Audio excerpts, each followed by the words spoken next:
Hi, this is Adam Sutton from Sutton Business Velocity.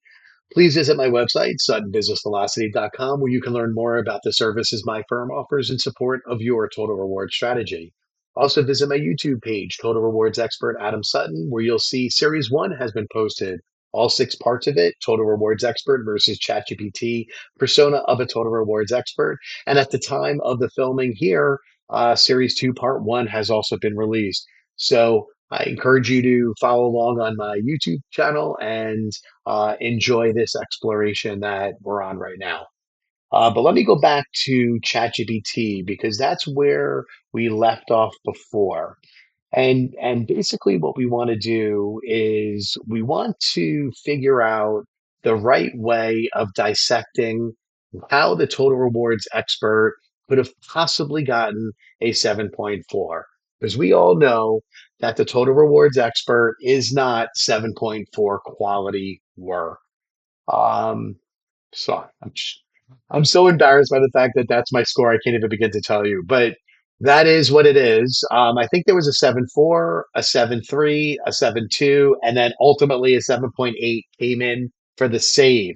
A 7.8 is no save to anybody, but in my world, that was a save when it came to a ChatGPT persona of a total rewards expert. I don't know. Anyway, I want to dig into this. I got to figure out why it is that the ChatGPT is thinking the way it's thinking, and I came up with an idea. So let's go back to the blog. Okay. And in particular, I'd like to point out this particular piece of the blog. So what I have here is balancing market pay and internal equity requires a mix of analytics and human insight. Start with transparent data, salary surveys, industry benchmarks, and internal pay structures, understanding both where your company sits in the broader labor market and how employees compare internally is the foundation, which 100% true. Once you have the data, overlay it with thoughtful dialogue. Employees value honesty about compensation philosophies and decision, explaining why pay levels exist and how decisions are made fosters trust and mitigates assumptions on resentment. In organizations where employees understand the why behind their compensation, morale tends to remain higher, even when market pressures fluctuate. So that's the existing blogs. Now let's just say I copy that and I toss it into ChatGPT, which I've done here. The score comes up to a 6.9. Now, I don't know why ChatGPT constantly shows the score first, but it's very frustrating. I was going to say something before the score popped up, but that's exactly what happened the last time I tried to do this. So I guess I'm going to learn this the hard way. All right, so we start with a 6.9, which, if all of you in the educational world are familiar, is a D. That is pure doo doo. So they call it clean, competent, and directionally correct. It reads like a well-trained total rewards professional. So there's a lot of things that it says worked well, but I'm not necessarily in this for the what works well. I'd like to know what is the issue that it creates. So I came up with an idea. I said, what if I took the ideas that it had, applied them to uh the segment, the whatever section of this there of the blog there is, and run it through there, how would it grade it again? Just because I'm applying its own suggestion. So here's suggestion number one. It wants transparent data. Market data provides guidance, not answers, and requires interpretation before action. So let me go back over here. Now imagine that I took the blog that you just looked at and I typed this in. Market data provides guidance, not answers, and requires interpretation before action. So I've now added its recommendation to uh, to what it's suggesting in there. Number two, dialogue is presented as fiction, friction free. It recommends that a practitioner would acknowledge that dialogue is necessary but not sufficient.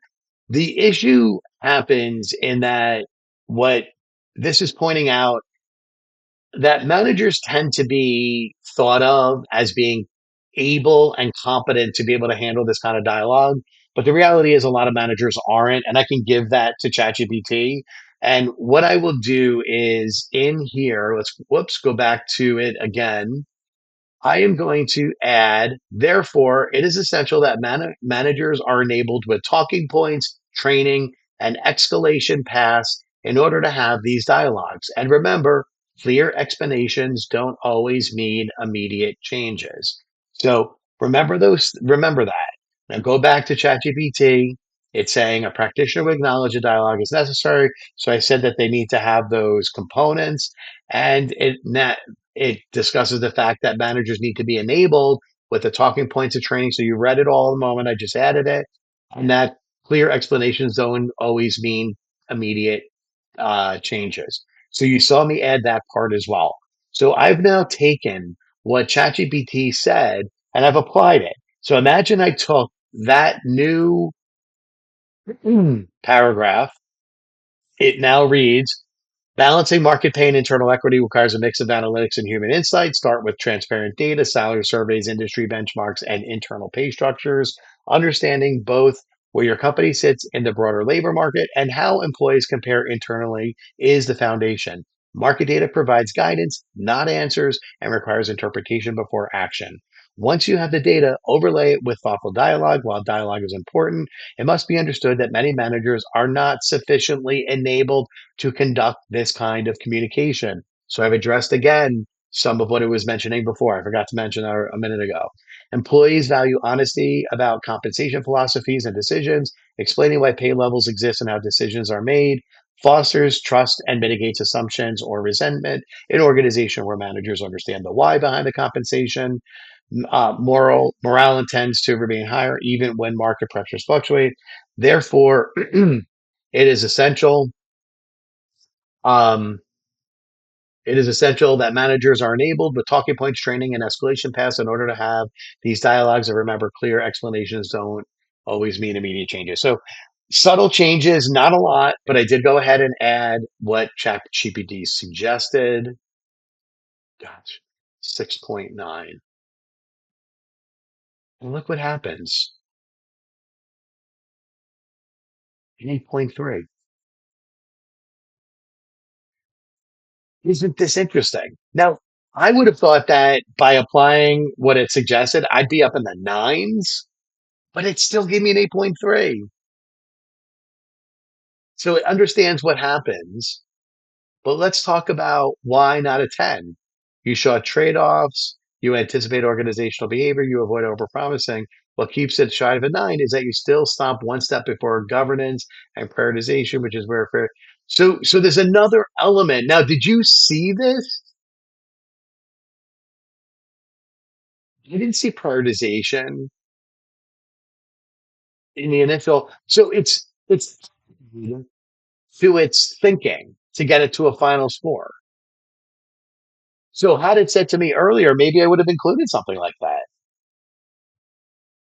All right. So now we have a basis. We have this, which is a revised blog, and we have this, which is an initial blog. Part four, we're going to throw these into the other AI tools. We're going to take a look at the scores and why they seem to be changing. But this was an interesting one. ChatGPT told us what it liked initially, told us what it didn't like, and made some suggestions. We applied its suggestions. It didn't even bring us to the 9. Then it came back with additional suggestions on how we think it could get to a 9.